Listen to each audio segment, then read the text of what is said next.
del Paraguay, el doctor Manuel Riera. Buen día, doctor, ¿cómo estás? Hola Carlos, hola Marcos, buen día, ¿cómo andan? Buen día, doctor. Gracias por atendernos. Bueno, Bien, bien. te estamos molestando porque estamos dándole seguimiento al tema de Chela Ocholaski, que ayer aparece su nombre en la lista de precandidatas al Senado por Fuerza Republicana, creo que es el movimiento Sí, que Sí, encabeza el vicepresidente. Y bueno, hasta ahora de parte de la Corte, nada, estamos queriendo saber qué es lo que se puede hacer porque la gente nos escribe y nos dice qué vergüenza, la Corte no toma ninguna determinación, otros nos ponen en el mensaje que es un hecho notorio, no puede ser que la Corte no haga nada ante esta situación. Ahora, queremos conocer un poco qué es lo que vos pensás, incluso desde el punto de vista legal, para entender un poco mejor esta situación, doctor. mira, la prohibición es expresa. Para los que oyen o para ordenar las ideas en términos normativos, digamos, si Ujú. quisiera que eso se reduzca a una pura opinión. Sí. El Poder Judicial tiene a su interior una norma, eh, si se quiere, orgánica, general, que es la que se conoce como el Código de Organización Judicial. Sí. Este es un código, es una ley antigua de los 80 y hace referencia a todo el sistema de justicia en su organización, abogados incluidos, funcionarios incluidos, etcétera. Hay un título puntual que se llama de las prohibiciones que son relativas a los jueces y a los funcionarios, y en ese artículo 238, donde están estas prohibiciones, se prohíbe a los magistrados y funcionarios de la Administración de Justicia, cualquiera sea su jerarquía, en el inciso D de Diego, ejercer otra función pública, profesión, comercio o industria, directa o indirectamente, salvo la docencia, ni participar en actividades políticas. Esta es una norma interna del Poder Judicial, porque lo que pretende en su organización el sistema de justicia es justamente trabajar sobre esta idea de independencia y separación de poderes. Pero no es una norma aislada. La sistemática es similar a la que tiene la ley de la función pública. La ley de la función pública, la 1626, también establece sanciones para los funcionarios que se dedican a las actividades públicas y políticas dentro del ámbito de sus funciones o dentro de los horarios en el que cumplen esas funciones. Lo que quieren estas leyes en definitiva es que los funcionarios públicos, o sea, quienes reciben una función, se dediquen 100% a esa función. Entonces, con dos leyes como estas, no puede decirse que la Corte no tenga hoy norma, no te digo luego opinión, norma, para plantear la cuestión de la disciplina de esta funcionaria o de cualquier otra funcionaria que se encuentre en su situación. A su vez, la ley tiene también una propia ley, la Corte Suprema tiene una propia ley, que es la ley orgánica de la Corte, que le permite a ella, en su artículo 3, el control de la disciplina y la superintendencia del ámbito de justicia, y deja en un consejo de superintendencia, que está compuesto por el presidente y sus dos vicepresidentes, o sea, el doctor Frete, el doctor Alberto Martínez y el doctor Ramírez Candia, el control de estas disciplinas previo sumario con la posibilidad de establecer sanciones a los diferentes funcionarios y quienes formamos parte del sistema. Y tirando eso para abajo están las acordadas, ¿verdad?, que reglamentan todas estas normas. Entonces hoy la Corte tiene competencias, potestades, deberes, controles y una prohibición expresa de sus funcionarios, tanto en su código de organización como en la ley de la función pública, para sancionar perfectamente lo que le está ocurriendo, o sea, lo que está haciendo Porfirio Acholá. Si no lo hace es porque la ley es la Corte es la que incumple en este tema el marco normativo en el cual se desarrolla. Bueno, y a ver, lo que la Corte abrió es una investigación preliminar, según informaron ellos mismos después de publicaciones, de cuestionamientos, que se abrió una Sí, investigación preliminar el 20 de abril, si no me equivoco. sí, ¿Verdad? Estamos así es. prácticamente a 2 meses de la apertura de esta investigación preliminar, aparecen más evidencias, incluso en el informe que había remitido la jefa de personal hablaba de que acompañaba eso con fotografías y creo que, no sé, que filmaciones incluso. Decía en su escrito la señora Rosa Sarán, la que denunció el hecho, digamos, en primera instancia. Entonces, a ver, ¿qué es lo que se espera ante esta situación? ¿Se puede dilatar o no una cuestión así, doctor? No, la verdad que nosotros esperamos la culminación. Yo no sé por qué la Corte entra, a lo mejor por razones de procedimiento, honestamente no lo sé, por qué entra en una investigación preliminar. El colegio necesitó escribir esto, el colegio le llevó por nota el 7 de abril de este año en una primera reunión con gremios de abogados, con la Corte Suprema, y específicamente nosotros pedimos que se inicie el sumario de Porfiria por todos estos asuntos, igualito, sin hacer mucha mención, simplemente mencionando todas las normas de las que hablábamos recién. En mayo se hizo una segunda reunión con ministros de Corte en la que el colegio trajo nuevas inquietudes, pero a su vez pedía respuesta de lo solicitado en abril y reiteraba lo presentado en abril. A eso que el colegio hicieron otros colegios, también en el marco de sus inquietudes. O sea, la Corte se reúne con nosotros, atiende las cosas que decimos en esos lugares, pero no te da una respuesta formal, por lo menos no la tenemos todavía, sobre estos asuntos. Por eso es que esto que vos mencionabas de la Corte después informa como consecuencia de las publicaciones, fue tal cual. A mí me habían pasado la información de que la investigación preliminar se había llegado. Me mandaron un mensaje al final del fin de semana. Pero yo no quiero esos mensajes. O sea, yo quiero que la Corte o el Poder Judicial hable institucionalmente con los gremios de abogados o con su ciudadanía sobre temas puntuales que nos interesan, institucionalmente, no por mensaje, ¿verdad? Lo que sí es que hoy esa investigación existe. Yo creo que nosotros vamos a ver un procedimiento que está ganando tiempo. Yo creo que ese es un procedimiento que tiene que necesariamente caer en un sumario. Los hechos son notorios. El documento que acaba de emitir el Tribunal Superior de Justicia Electoral, donde tiene la nómina oficial de los candidatos, es un instrumento público porque está emitido por funcionarios públicos en el ejercicio público de sus funciones, o sea, hace plena fe, no hay que discutir ahí. Y con todo eso delante, la Corte tiene mayores datos, tiene afiches, tiene discursos, tiene videos, tiene entrevistas con ustedes, tiene desafíos, porque ella habla de manera amenazante, ¿verdad? Sí. Sobre que se le sumaría y listo. Entonces, es cuestión de ver, ¿verdad? Si la Corte no actúa en este tipo de cosas, es porque la Corte la protege. Así de sencillo, ¿verdad? No tiene otra razón de ser. Estamos hablando de la cara pública más importante de los últimos 15, si no 20 años del movimiento sindical del Poder Judicial. Estamos hablando de una mujer que nos llenó de huelgas judiciales entre octubre y noviembre, justamente entre esos últimos 15 o 20 años.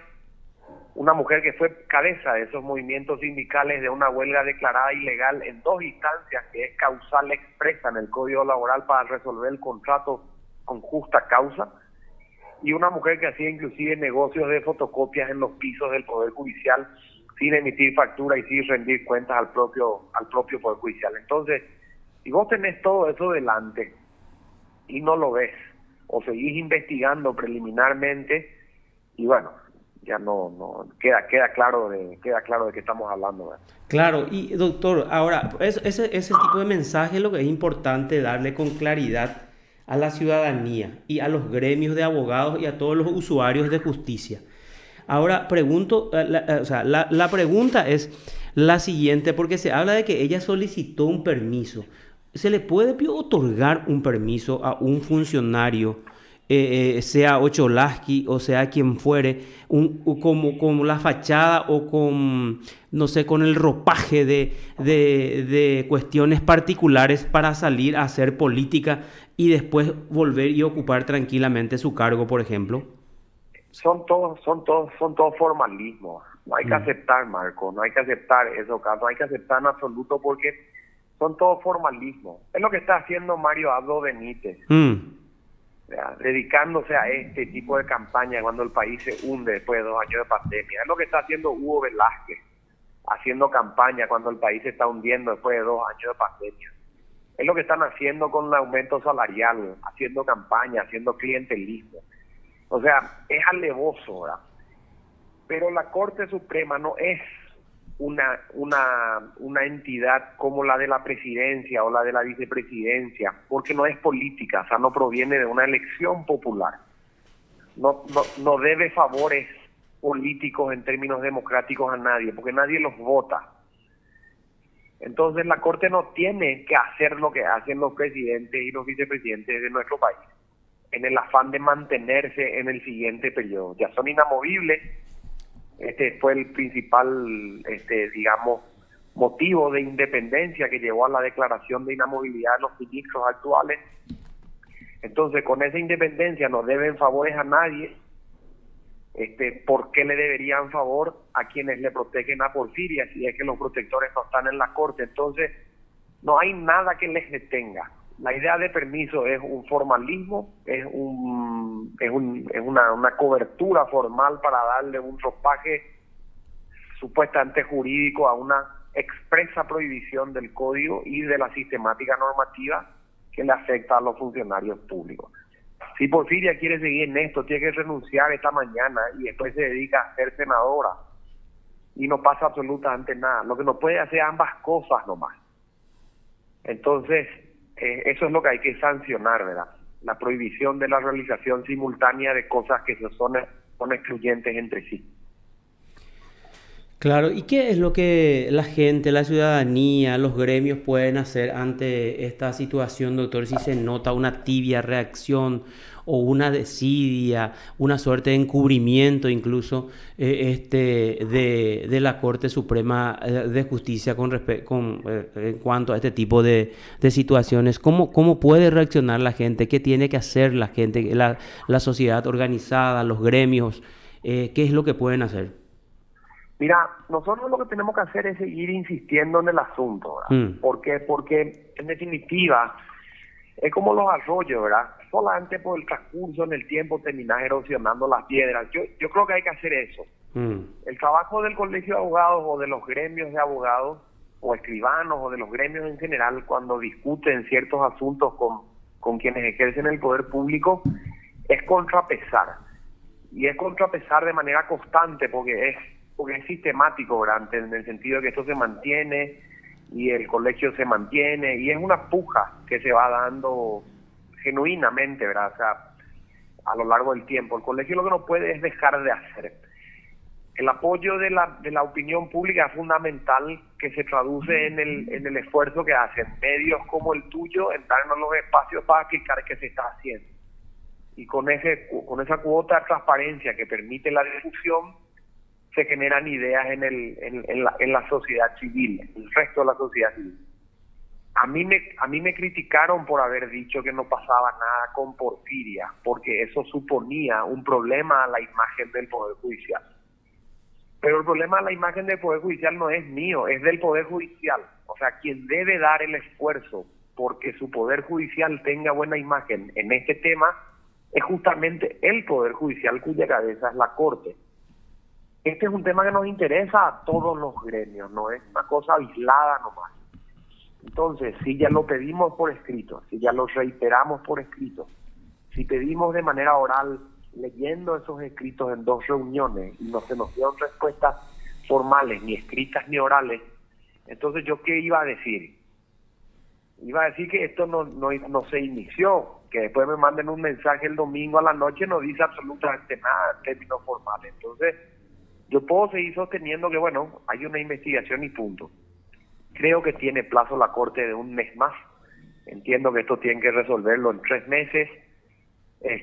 como mucho. Entonces veremos, yo creo que esa investigación lo que va a decir es que procederá al sumario y Sí, ganarán tiempo de vuelta. así Entonces mismo. eso va a terminar así y después ese sumario les va a dar otro par de meses y cosas así, ¿verdad? Mientras se acomoda. ¿Qué tiene que hacer el colegio? Y empezar a ponerse unos campeones cómodos, porque esta es una carrera de resistencia, ¿verdad? Que ya hemos estado criticando la Porfiria los últimos 10 años, un mes más no nos afecta demasiado, digamos. ¿Y Claro. por qué 10 años, doctor? ¿Cuál es la relación de Porfiria con la Corte? ¿Qué es lo que se presume? ¿De qué es lo que se habla? Porque definitivamente hay un consorcio con 1, 2, 3 o 4 ministros de la Corte con Porfiria. Porque acá yo recibo mensajes de funcionarios antiguos también del Poder Judicial y decía, si éramos nosotros los comunes, hace rato estamos fuera. Ella se No, mantiene sin acá porque duda. tiene un poder extraordinario con relación a los ministros de la Corte. No, sin duda. ¿Por qué tantos años? Porque ella ha sido, repito, la cara visible de los movimientos sindicales. Y los movimientos sindicales terminaron afectando el funcionamiento de un sistema de justicia con las huelgas judiciales que en promedio nos acaban de 20 días y terminaban más o menos entre 40 y 50 días hábiles, hablamos, mes y medio.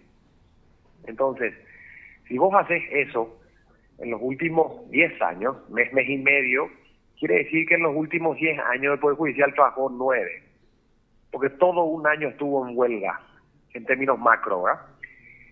¿Qué hacía Porfiria Ocholasqui con esta huelga judicial? Pedía el aumento salarial. ¿Quién le da el aumento salarial a Porfiria? El Presupuesto General de Gastos de la Nación. ¿Quién dicta el Presupuesto General de Gastos? Lo hace el Congreso. ¿Es el Congreso el empleador del funcionario público del Poder Judicial? Las respuestas no. Entonces no hay un conflicto obrero-patronal entre Congreso y funcionario del Poder Judicial porque son entes distintos. Y cuando vos haces una huelga en tu casa porque no te dan las cosas en la casa de al lado, hay un problema de sistema. Han dejado sin funcionar durante los meses de huelgas en todo este tiempo un servicio imprescindible de justicia encabezado por este sindicato que finalmente fue declarado ilegal con 4 jueces de manera unánime en los últimos años. ¿Por qué no le resolvieron el contrato a esa mujer en el 2020? ¿Por qué no sacaron los principales líderes sindicales de huelgas declaradas ilegales habiendo dejado el país sin funcionamiento mes y medio? Me hablan de que se planteó supuestamente una acción de inconstitucionalidad. Vamos a suponer que sea cierto. ¿Por qué no se resuelve? Y si eso es así, ¿por qué no está publicado esto? Si no está resuelto, o si es mentira de lo de la acción, ¿por qué no la sacaron ya entonces? ¿Por qué sigue funcionando? O sea, el propio sindicato del funcionario público tiene hoy la posibilidad de conseguir muchísimo mejor sus resultados si pusiera al frente una persona que hace esfuerzos genuinos por conseguir esas cuestiones. Pero nosotros tenemos acá una mujer que en realidad está haciendo plataforma política para sí misma. Ella es la senadora, no el sindicato. Entonces, no tiene sentido, honestamente te lo digo. Y lo único que termina pareciendo ser es que ella es un instrumento al servicio de un poder judicial que lo que quiere es la ampliación presupuestaria. Por eso es que no se la sanciona, ¿verdad? Porque es necesaria a los fines presupuestarios. Entonces esa es la razón en principio, ¿verdad? Realmente no tiene, o sea, yo sé que no estás justificando, pero la Corte no puede poner un justificativo como eso, por ejemplo, para no sancionarle a un funcionario, porque ¿con qué autoridad moral le va a sancionar a otros funcionarios que hacen lo mismo o peores cosas, ¿verdad? Entonces, la vara de la norma, de la justicia, siempre tiene que ser la misma para todos, ¿verdad? ¿Algo más, doctor, que quieras agregar a esto? Creo que nosotros vamos a ver, de alguna manera, a lo mejor me gustaría ser optimista en el sentido de que nosotros tenemos la posibilidad de ver un desenlace en este asunto. Que coyunturalmente eso coincidan con que va a salir o no ella del Poder Judicial, porque va a ser o no senadora después de esa republicana, es otra historia, porque son como los monos, ¿verdad? no sueltan una rama hasta que agarran la siguiente. Entonces, que la echen de aquí para ir a otro lugar, que ella tendría resuelto el problema salarial y de continuidad. Pero el Poder Judicial tiene que continuar con este sumario y tiene que terminar con una sanción, porque hay sanciones y faltas graves. La Corte Suprema, con su nueva integración, puntualmente con los dos vicepresidentes que forman parte del Consejo, o sea, Alberto Martínez Simón y el propio Ramírez Candia, son personas que están haciendo esfuerzos por darle una nueva cara al Poder Judicial, porque la carrera del doctor Flecha se está terminando. La propia Corte Suprema de Justicia sacó una nueva acordada de carácter disciplinario en enero de este año 2022, modificando y ampliando los anteriores reglamentos que regulan el sistema disciplinario. O sea, hay una intención seria de este asunto. Ahora lo que hay que aplicar, si eso se produce, quiere decir que esa lavada de cara se está dando. Y en eso es lo que confiamos, ¿verdad? En la labor de los nuevos ministros. Vamos a ver cómo sale. Claro, porque no nos podemos quedar ni nos podemos conformar con las buenas intenciones. Nos prometieron muchas cosas, y a ver, hasta ahora quiero aprovechar ya esta situación porque tocaste ese punto, las buenas intenciones. Hace 3, 4 años están con esas buenas intenciones. Algunos ya tienen 3 años, creo que como ministro, otros 2 y más. Y seguimos con las buenas intenciones. La gente, ayer justamente estábamos viendo las redes sociales qué es lo que llamó la atención como información de la plenaria del martes o del miércoles, cuando el ministro Alberto Martínez Simón habla de que, se usan tóner, se usan hojas del Poder Judicial para imprimir libros de primer grado, semillita, libros de masonería, ¿verdad? Entonces, bueno, dice, el ministro se ocupa de esas cuestiones. Escriben algunos abogados, pero por otro lado, la Corte hasta ahora, después de 20 años de la implementación del código, de todo el nuevo sistema, no se pone de acuerdo en sacar fallos uniformes, por ejemplo, con respecto a la apelabilidad o no del auto de apertura a juicio. O sea, depende de quién te toque, del juez, del camarista o del ministro de la Corte, para que tu apelación pueda correr o no. O sea, son cuestiones que de repente te dan un poco una mirada, una visión diferente cuando vos pones un titular, denuncian mal uso de impresoras y te escriben los funcionarios y te ponen eso. Bueno, la impresora no es el corazón, o sea, del Poder Judicial. No está mal controlar eso, ¿verdad? Pero se hubieran ocupado de los problemas de fondo del Poder Judicial que hasta ahora no se dio. De la mora, por ejemplo. Los abogados que te dijeron eso, o las personas que te escribieron eso, tocan un tema central que ha estado en la mesa de todos los debates en el marco de la reforma del funcionamiento de la Corte. Porque cuando se le ve discutir de esa manera a los ministros están atendiendo cuestiones administrativas. Así mismo. No cuestiones jurisdiccionales. Entonces, la pregunta que nos hacemos es, nosotros necesitamos que los ministros sean necesariamente ministros de Corte y por ende cumplan funciones jurisdiccionales, pero no necesariamente tienen que estar atendiendo cuestiones administrativas. O sea, sería mucho más útil una Corte sentada en su actividad en una sala constitucional o en una sala penal o en su actividad al pleno, o ministros, por ejemplo, inaugurando edificios, haciendo cuestiones de superintendencia, viajando, etcétera. Siempre estuvo eso en la mesa del debate. ¿Por qué? Porque es una cuestión de tiempo. Hoy la Corte recibe en promedio a nivel sistema entre 2.300, 2.500 causas y 5.000 más o menos por año. Y vos tenés 9 personas que en el medio de todo ese traquín administrativo tienen que resolver todas estas causas todos los años.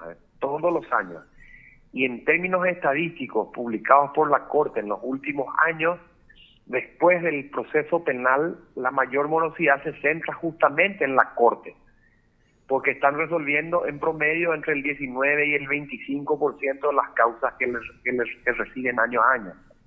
Si eso es así, para hablar de números redondos, vamos a poner 2.500 por 20%, quiere decir que se están resolviendo entre 500 y vamos a darle un poquitito más, 1000 pleitos por año.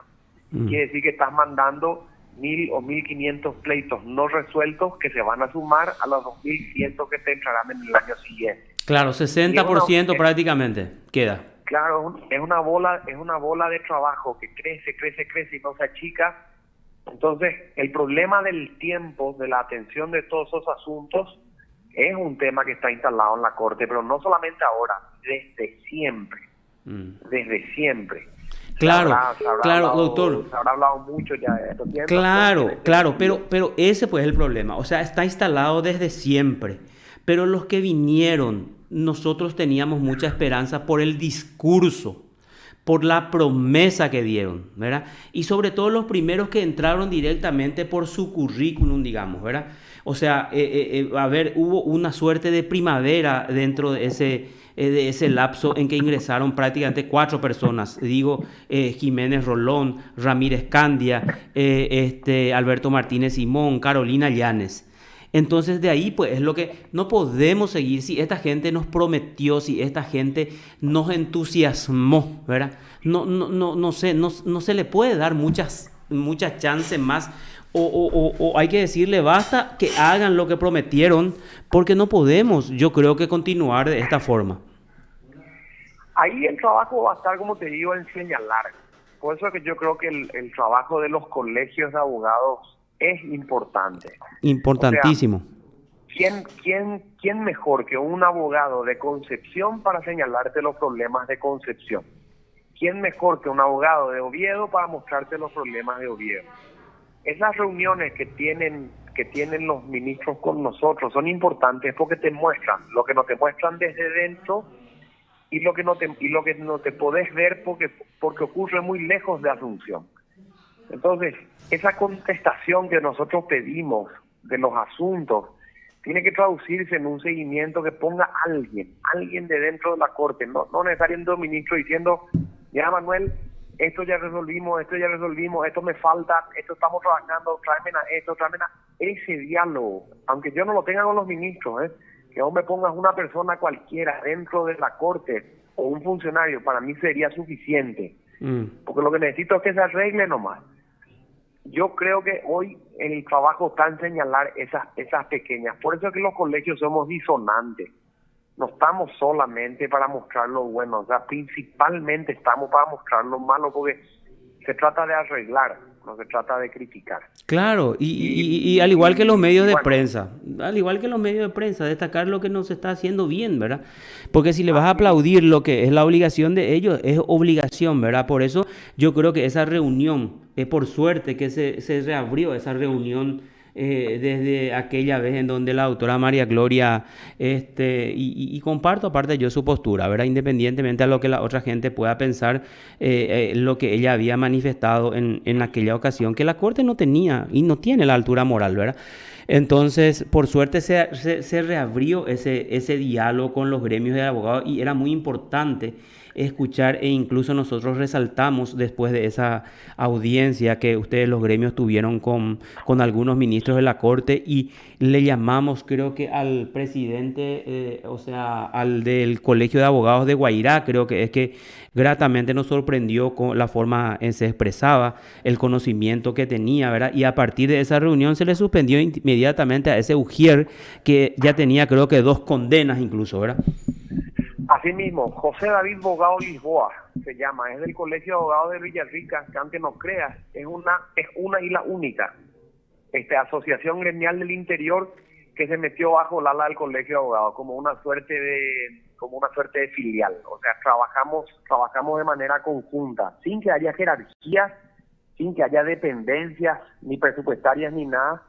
Pero trabajar coordinado con José David, ¿verdad? Nosotros no podíamos saber lo de este Ujier si no estaba él. Claro. La Corte no podía saber si no estaba él. Claro. Y esto no iba a ser público sin el trabajo de ustedes. Ese tipo de cosas creo que son las que ayudan. Yo le agradezco muchísimo siempre al doctor Antonio Frete que reactivó las reuniones.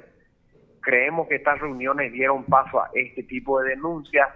Y bueno, y esperamos ahora que esta investigación vaya a un sumario y este sumario termine como corresponde, ¿verdad? Con una sanción a un hecho notorio, público, ineludible, indiscutible que está ocurriendo ahí, delante de todos, hoy ya con inclusive instrumentos públicos emitidos de la justicia electoral.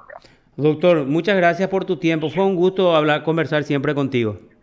No, a ustedes, señores, gracias de vuelta por la invitación. Hasta luego. Te informó PDS Radio TV Digital.